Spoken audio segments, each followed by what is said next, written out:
There you go. Here he is, the great Marty Sullivan, a friend of mine.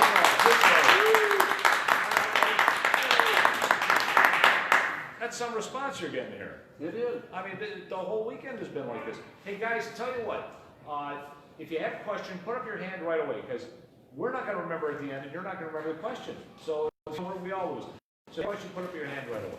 So, what do you think of this crowd this year? I think it's marvelous. And you know what? It's your 50th anniversary.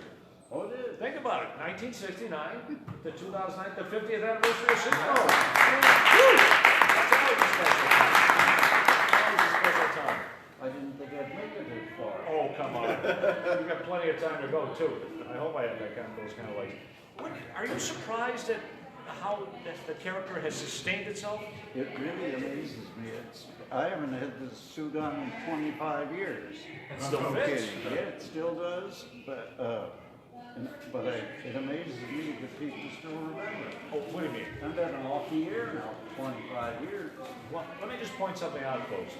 Marty and I did some TV appearances for Marty, obviously, on Friday, and we got out of the car. Seconds later, a security guard. It's Superhost. And the thing was, he had his your raincoat, yeah, over the suit. I Recognize him by the face. Flasher raincoat over the so I can go between appearances. There you go. I think this is a Comic-Con, obviously, and you were inspired by comic books. I was indeed. I grew up with the stack of comic books in the garage, and you take them and trade them with your neighbors. Yeah. I got 2 Batmans, well, I'll give you a Superman, no, that kind of. That was it? Yeah. Little thinking that years later you'd be wearing the red cape, I think. Yep, exactly. I think that's part of the inspiration for it came. Terrific. Hey, the early days of TV, keep this in mind. When Marty got into TV, it was only in Cleveland for about, 20-some years at that point. So, Right. so you were really a pioneer. You're among the pioneers That's there. right. We were the very first UHF station in Cleveland. And we were actually licensed in Lorraine, but there were some political connections and corrections in there. Wound up with the station in Parma. I have to ask, were there any rules? There were rules, but we didn't obey them. Oh, okay. Well, the greatest thing about people back then, and obviously Marty's a great example. You didn't have a lot of special effects. You didn't have a lot of technology, and people tuned in because of talent. Did you know what you were going to do when you walked in? Did you have a plan? Nope, I didn't. Really? Right, the whole show was ad-lib. Amazing, really. For 20 years, ad-lib. I'm exhausted. Well, you know what? You and among the other greats, a lot of people say that. Well, Lynn Sheldon, you work with Lynn Sheldon, he ad-libbed everything. Oh, he did. He was remarkable. And he had the ability to tell an off-color story in any condition amongst ladies and everything, and he got away with it somehow. like Buddy Hackett, remember him? He used to tell off-color stories, but he had a way of telling it that nobody minded. Amazing. When you first proposed Superhost, was it a tough sell?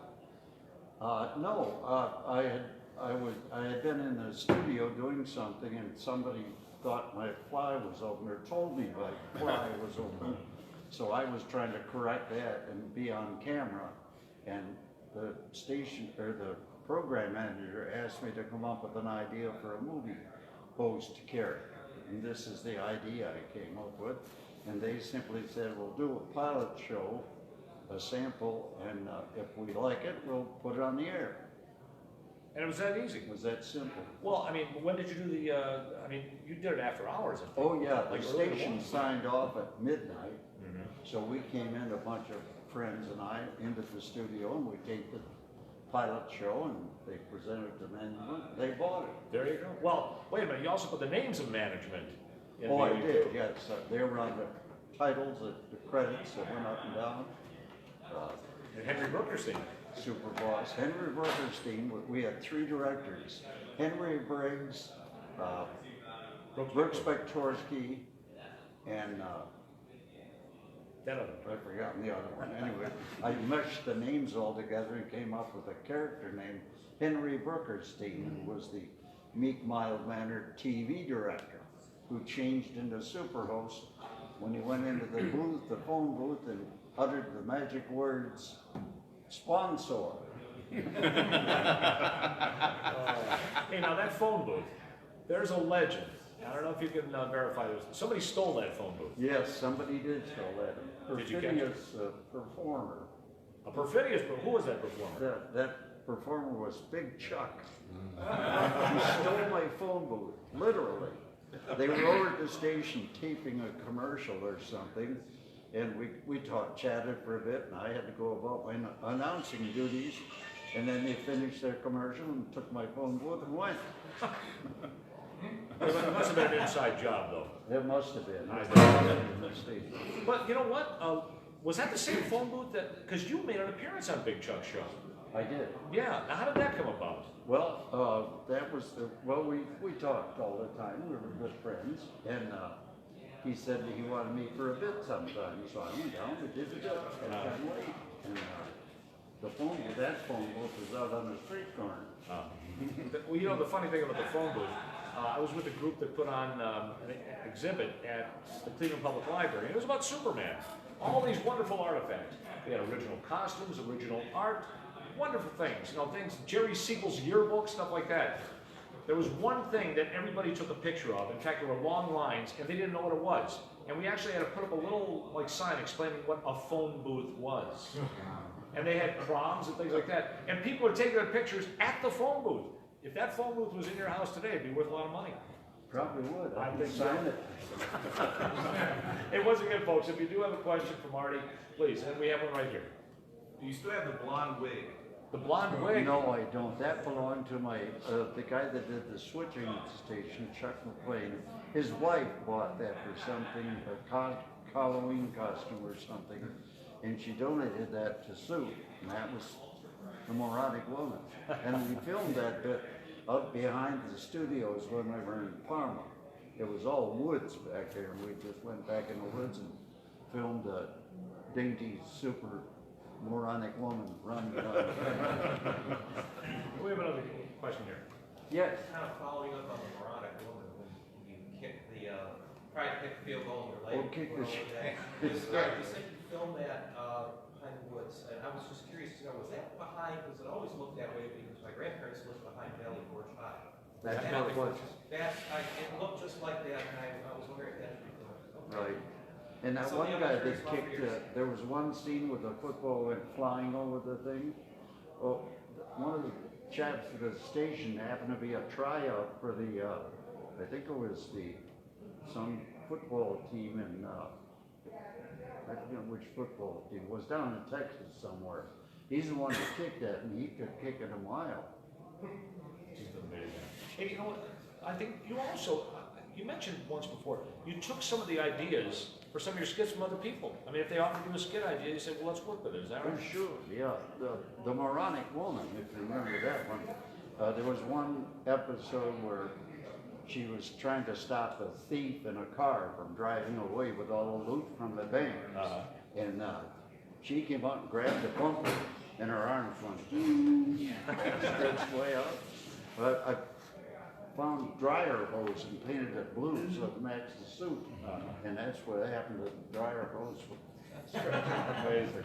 Yeah, the thing that always got me too is how many families on a Saturday afternoon would put aside time to watch Superhost. I mean, it was like must-see TV in the middle of the day. Show of hands here, you know? Look at this. Oh boy. There you go. But I mean, was it always meant to be like that with a family show, or is it just aimed Oh at yeah, kids? Or? I vowed at the beginning I wasn't going to do any junk humor like, you know, Yeah. double entendres and stuff. Sure. I figured it would keep it good for the kids because they wanted to watch. Yeah. And you know, how many people, I mean, did they recognize you outside the Superhost suit? Oh sure. Did they really? Oh yeah, when I go into restaurants and stuff, they'd say, "Are you that guy on TV? Yeah. How about sending something for my cousin Bill or somebody?" I remember once we were in a restaurant, and Al Roker walked in, and somebody said, "Hey Al, what's the weather like?" And he said, "Stick your head out the window." But he did it in such a nice way, you know, you can get around it that way. So, any other questions here? Because we have a great opportunity. You used to get like weekly, every Saturday you would get artwork from kids. Oh, yeah. How much of that did you actually get? I always wondered that. You know, he would we show a got certain amount. tons of it. Did But, ya? well, when you saw those pictures being panned, you know, all the crayons and stuff, they had lots of them there. Sometimes when we didn't have so many, they would just repan. Sure. But still, yeah, you know, that was a great old tradition too from kids' TV. Send in the pictures and, you know, automatically the kids would be there and, you know, they'd go on. This is before VCRs. Right. So you had to take your word for it that the picture was there. But Bob, did you ever send in a picture? No, I didn't. But I told a story to him about how I really liked the movie Horror Hotel with Oh. Christopher Lee. And when he ran it as Witch Hotel. And when VCRs came out and I became an adult, I wanted to buy it. So I went to actually go buy it, and I couldn't find it anywhere. And people thought I was nuts. Oh, There's no movie like this. And I called a guy at a place called Sinister Cinema, and he explained to me that when the television stations bought these movies, they retitled them, and he had retitled Witch Hotel. He told me that was a trick they did to kids. I'm glad you brought that up too, because you know Marty and I were at Channel 19 on Friday, and they did a segment with Marty for 19 and Channel 43. But I just want to mention on Friday, this Friday, set your VCRs, set your digital recorders. You're going to be on Cribs on Cleveland again with Josh and Maria. It's a great piece. You got to see it to believe it. You're going to be sorry if you don't have a recording of it. And then live on Lakeside at 3, and there's kind of a reference to the drawings that you're really going to get a kick out of. So we're going to have Marty here for another week, whether he goes home or not. I saw another hand go up. Yeah. Any truth to the rumors that when you would go from taping the Superhost show to reading the news, you'd have the soup outfit on below the desk? Yes, very possible. Matter of fact, I got a photograph somewhere of that. I got to wash off the nose, put the shirt on, the tie on, the coat on, and hide this stuff under the coat, shirt, and everything. And then go out and do the news. Real funny. Well, that was the thing too, because everybody knew you from Superhost, but they also knew your voice from voiceovers and Yeah, I think news, that things like puzzled some small fry. Did you know that? The guy looks familiar. He does it. And then people hear your voice. Wait a minute, is that the guy? Yeah. There you go. You had a question. I'm sorry. First of all, thank you for giving me the opportunity to be here. Sure. This is a dream. It's wonderful. So you just hit a certain kid the right way, right? Everybody in this room was that kid Yeah, I who think Saturday so. morning we could just spend 4 hours with you, and at least it felt that way. There's one episode that I remember specifically that stood out to me as being odd. There was an episode where, you guys will tell me if I'm crazy, you took a blackboard and explained Reaganomics. Yeah. You had a whole trickle-down economics lesson during Superhost. Wow. Yeah, that was Soup Civics. Oh, Yeah. that's amazing. Yeah. And was it like for a kid? I mean, Oh no, it completely went over my head. Oh, is that? I had no idea what he was talking about, but it was funny because it was soup, and we went out of a Three Stooges into Soup Civics, and he was at a blackboard kind of drawing stuff on the blackboard and explaining trickle-down economics, and I was like, okay, whatever Soup says is fine. You know, it's funny. Years ago, a guy told me, he said, think about this. He said, Superhost, Captain Penny, Barnaby, Woodrow the Woodsman. He said, even though there was a generation gap in the 60s, we loved all the kid shows, the 60s and 70s. Well, why? Because they wore different kind of clothes. They preach peace and love. They preach family. Let's all get together. And they, sort of like hippie values, just aiming themselves toward, that generation. Where it was like, really, you guys were like a generation bridge rather than a gap. We were. So that was the greatest thing. You mentioned Three Stooges, though. Oh, for sure. There was a lot of controversy when they first came on the air. Did you still have that controversy by the time they were on your show? About whether. Yeah. They were, they didn't think it was for kids. Was there still that kind of? No, I didn't hear any controversy. The only controversy I recall was there was two Moes or two Larrys. Oh, right, the Curly's. Curlies. Sorry about that. And that's all I remember hearing. Oh, okay. Was two Curlies. Well, that was, early on. There was, keeping in mind when they were on the Captain Penny show, there was a great, hue and cry, this is not for kids. Mm-hmm. And all Captain Penny had to say was, kids, don't poke your brother's eyes out, okay? You know, don't do that. It's really just, you know, a joke and all that sort of thing. And they would always tell you to calm down. It didn't calm me down, but. It might be better nowadays, because you know darn well when something's not good. Yeah, for sure. Any other questions here? In the back. Did you guys ever get any flack for using the convoy music in your? No, we never did. And the Boxcar Willie, what's his name again? Slim Winter, Boxcar. Boxcar, the real guy. Oh, it was Boxcar Willie. Yeah, that was. Yeah, Boxcar Willie. When we did the takeoff on Boxcar, he actually got wind of it somewhere, and he sent a letter saying how much he liked it, and thanks very much for doing it. You know, the funny thing was, yesterday, a young guy came by, well, not that young, but he came by and he said, gotta meet Marty Sullivan. He said, I actually play a role in Marty's history. I said, how? He said, those were my trucks. My dad brought in my trucks for the convoy. Those are my toys. And mentioned there. So. Yeah, Tim Church, his father was the great balloonologist. Oh. He used to make small animals out of balloons. Yeah. You know, before we go to the other questions, I wanted to ask you, you were on Hee Haw once, I was, yes. which was kind of odd. In Tell the us about that. cornfield with Buck Owens? Buck Owens and the other guy. Roy Clark. Roy Clark. There you go. Good. Why do I know this? You got a great memory. But so, how did that come about? That came about because the show was aired on 43. So they had a thing where they brought people from local markets to their show and taped them and then put them together in the Hee Haw shows.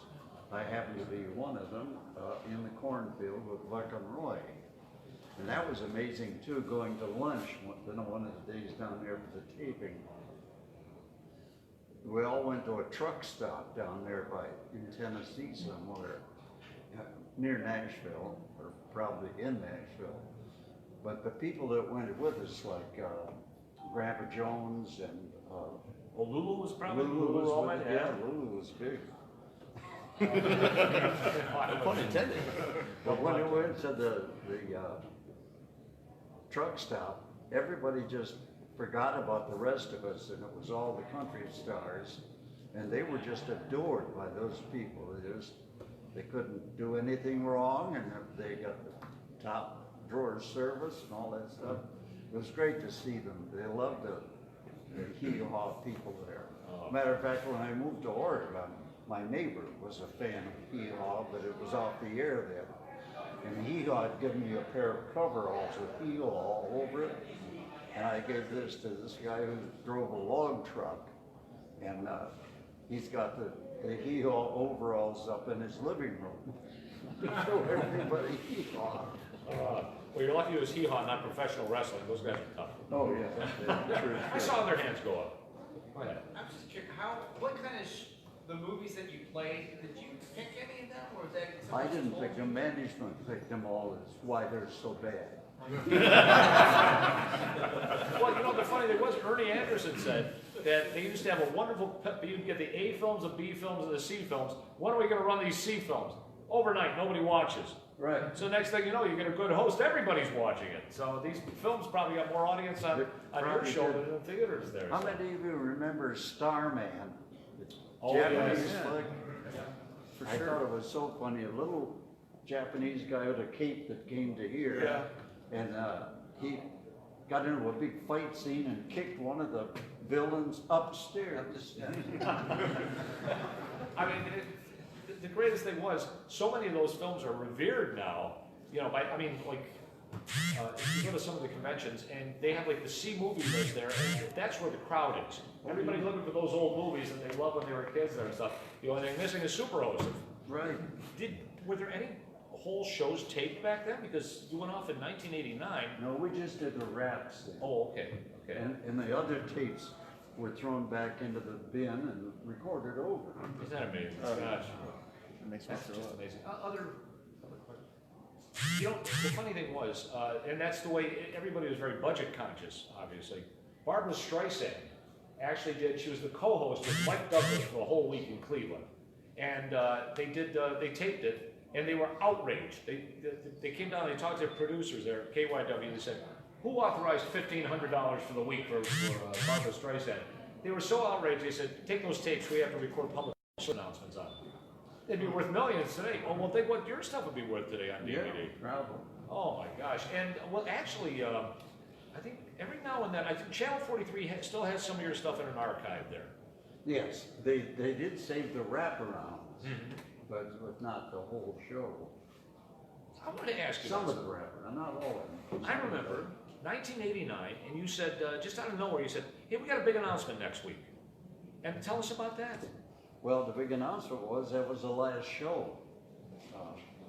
After that, something else was on Saturdays, I don't know what. But I mean, I remember I tuned in to say, what's the big announcement? And I said, well, this is the last show, and they said, hey, I gotta leave. And you turned out the lights on the mark on the That's front, right. Went up, grabbed a cab, and took off for Krypton. Krypton, yes, that was it, that was it. I mean, the craziest thing was, and I mean, at that time, I'm in my 30s, I thought, oh no, this is terrible, this is a loss for me. And I remember getting on the phone with somebody and saying, did you hear Superhost is off the air? And it was like, you know, just the shockwaves, you know, that this happened there, so. I'm surprised though that happened. Did they just have like a paid program or something, or did you just decide? Well, it was kind of mutual. I had talked to the program manager earlier and said, I'd rather you kill soup off quick than stretch it out over a long time with the ratings dying and finally one person watching. So that's what he did. He made the decision that the ratings were down and he was going to leave it. Really? So he did.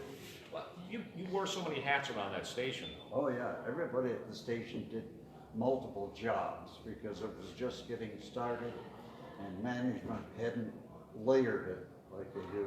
Yeah. And so you were able to be a cameraman, an announcer, floor director, whatever you had to do, you do. Sweep the floors, whatever. Well, that's Brooks Spectorski, who became the general manager at Channel 3, I think also at Channel 43. Yes. He started out, what, basically doing that? He was an intern, then he was a cameraman. Right. And while he was doing all those jobs, he was taking a mass comm course at down at Kent State. Is that right? Yeah. Jeez, that's amazing. Folks, remember, hands up if you have questions. Go ahead. So what was the inspiration for your catchphrases that you would say all the time, like "give me that shoe" and "hello there"? And... Well, give me that shoe, you guys.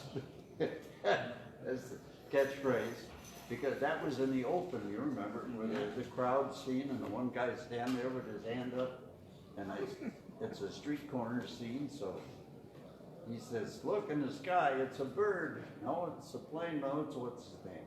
And then he came down with a shoe, and I reach in, grab the shoe, and say, give me that shoe. And for some reason, everybody liked that, used it. I noticed the guy brought a high-top shoe for you to autograph yesterday. Yes, it's, these are the original soup shoes, yeah. They should be in a museum, not on your feet. Yeah, well, they're still good. I bought them at Sears for $7.99. Boy, I wish I could get a pair of Converse for that now. Yeah, no kidding. It's Yeah. funny you mention that, yeah. I paid Yeah, 60 the for one mine. he bought, how much was that? Oh pair? my gosh, I bought them on sale for $55. And I brought the shoe to bring to Channel 3, and my wife told me, bring back that shoe.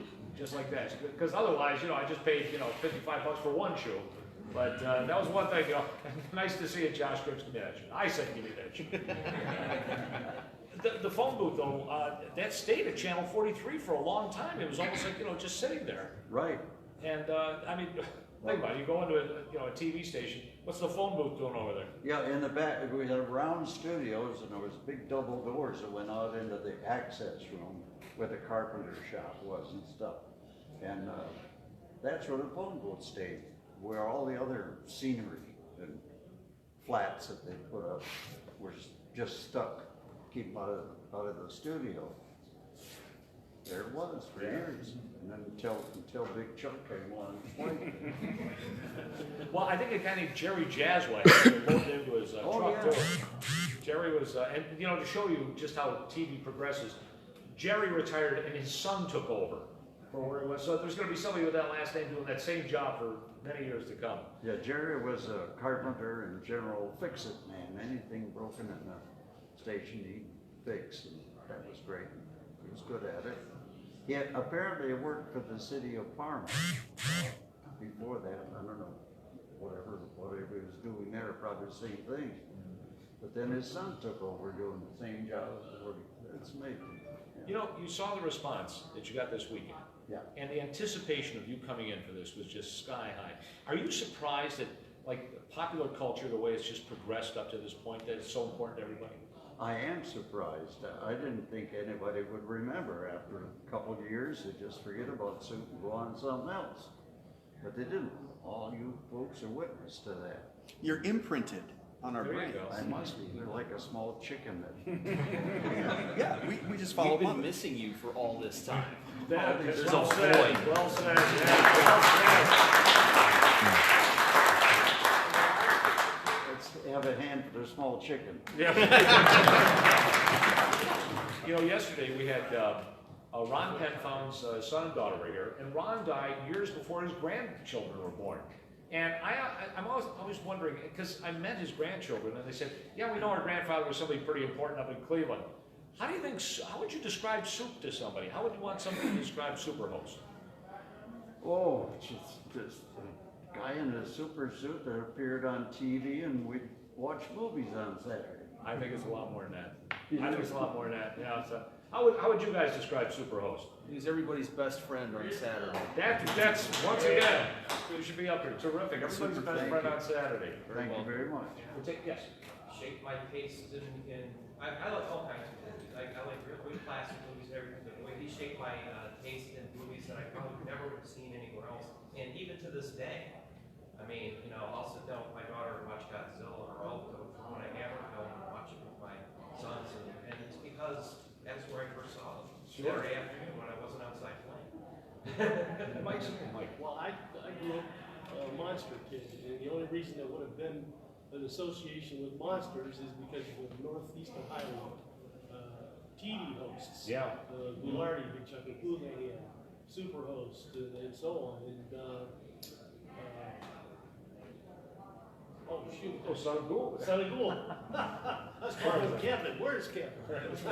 Well, you know, it's funny that Mike brought that up because Joe Bob Briggs one day, when he had Ernie Anderson on, he said, you know what? I wasn't like a lot of kids. I wanted to grow up in Cleveland, Ohio. And why? Because you had such great hosts here and stuff. You got to interact with a lot of those guys. I did, yeah. I was influenced greatly by Goularty.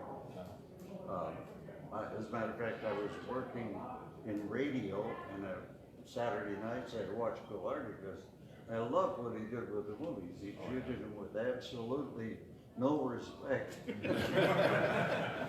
I remember one scene that was seen in a movie where the character was drinking water from a stream or something.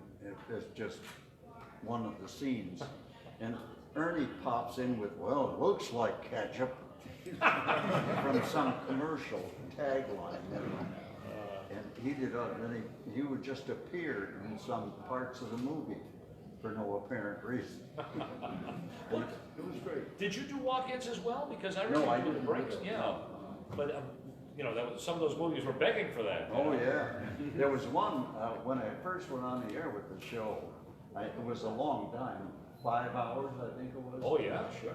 We were showing Little Shop of Horrors, which you may remember. Oh, yeah. And we had a power failure at the transmitters on going off the air, so I couldn't show the movie, of course, because we were off the air. So when we did come back on the air, I promised them I'd show the movie the next week. Well, the boss had already scheduled a regular movie for the next week, so I still had to run Little Shop of Horrors because I promised. So I went to the film department and got what they call a movieola, which is the machine that they edit real fast on the film. They just run it through.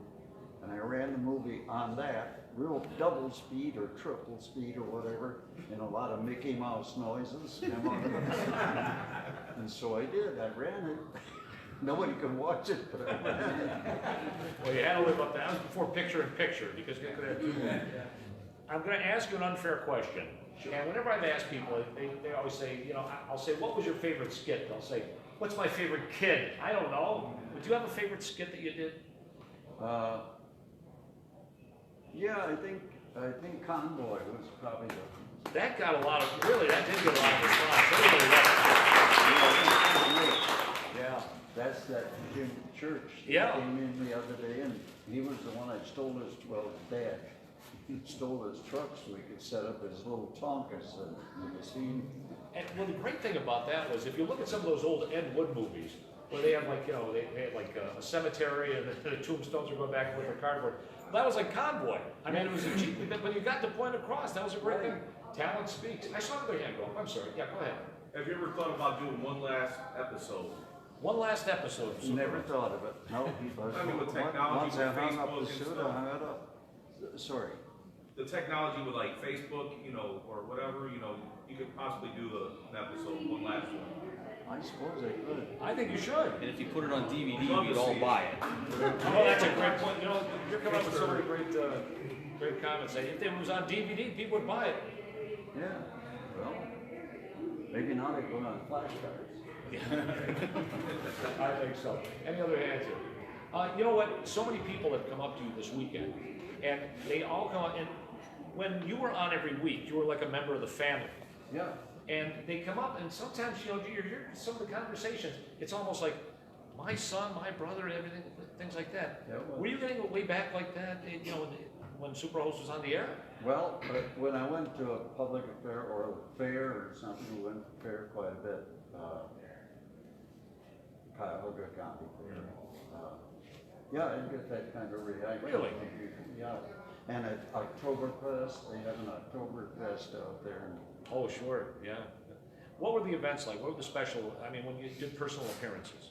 They were pretty hectic Yeah, because I can see it there were today. a lot of people around. I was trying to react with the people and sign autographs and talk to the kids and that kind of stuff.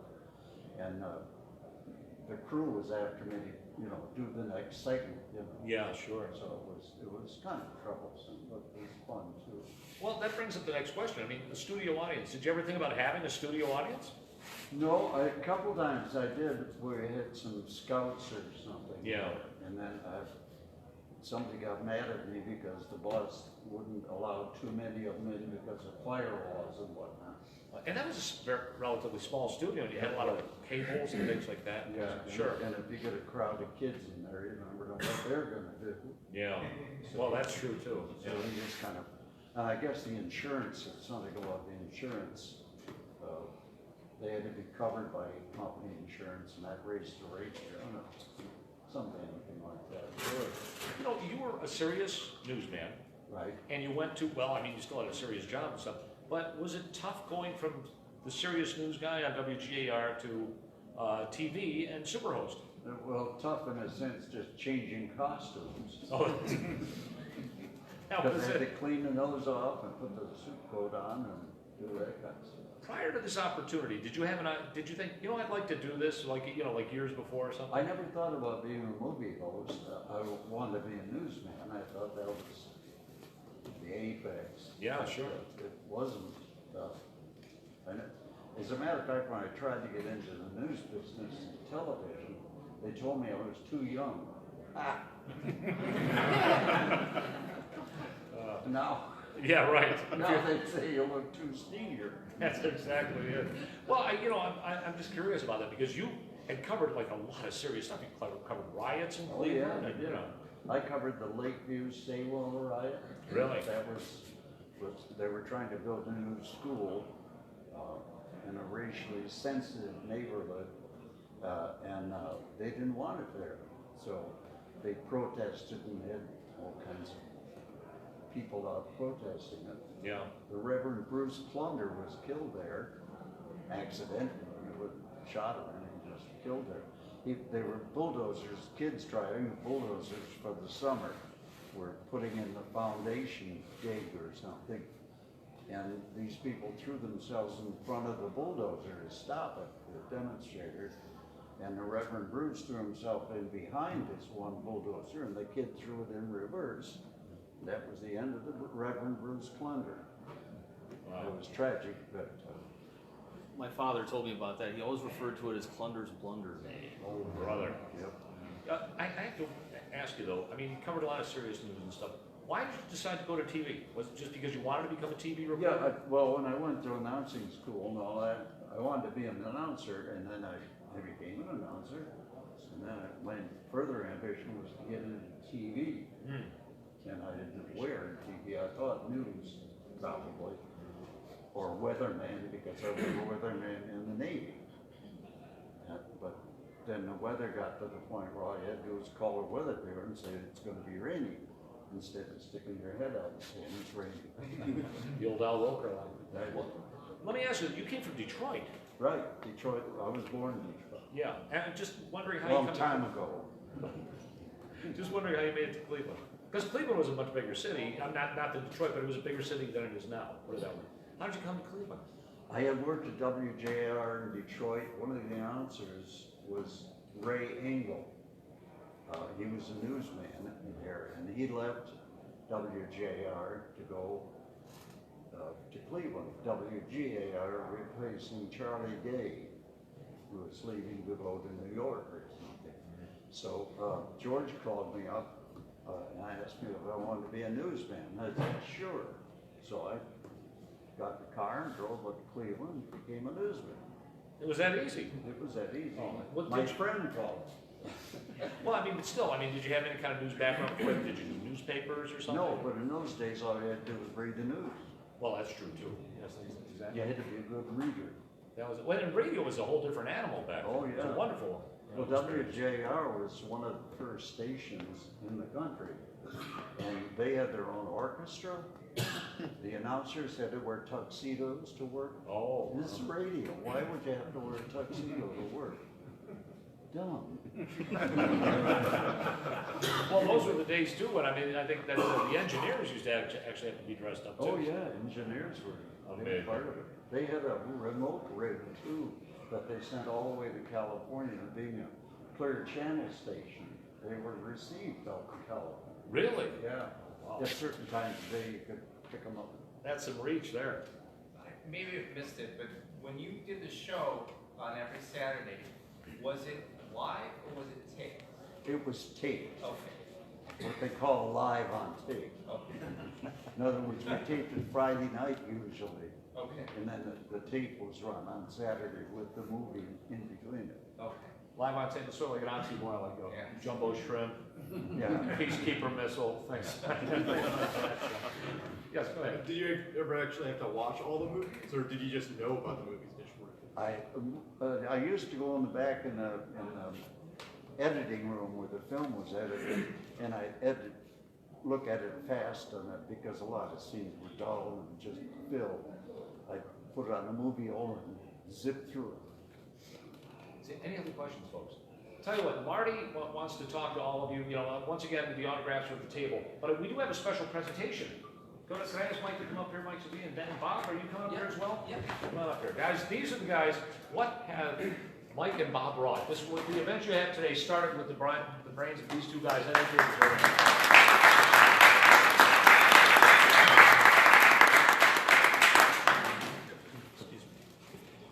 Well, Marty, you impacted our life very positively. I wouldn't be a monster kid without your presentation, and I'm very grateful for that. Thank you. Bob, you are the Northeast Ohio legend. Well, thank you very much. Nice to hear. terrific.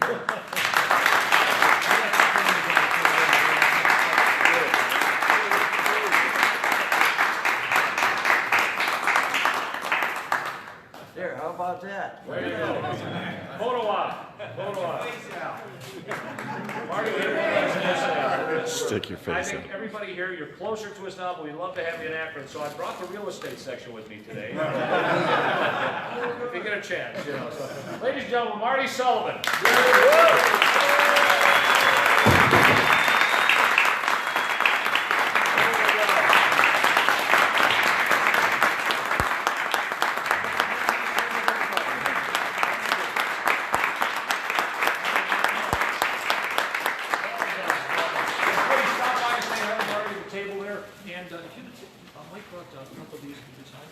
Sure. All right.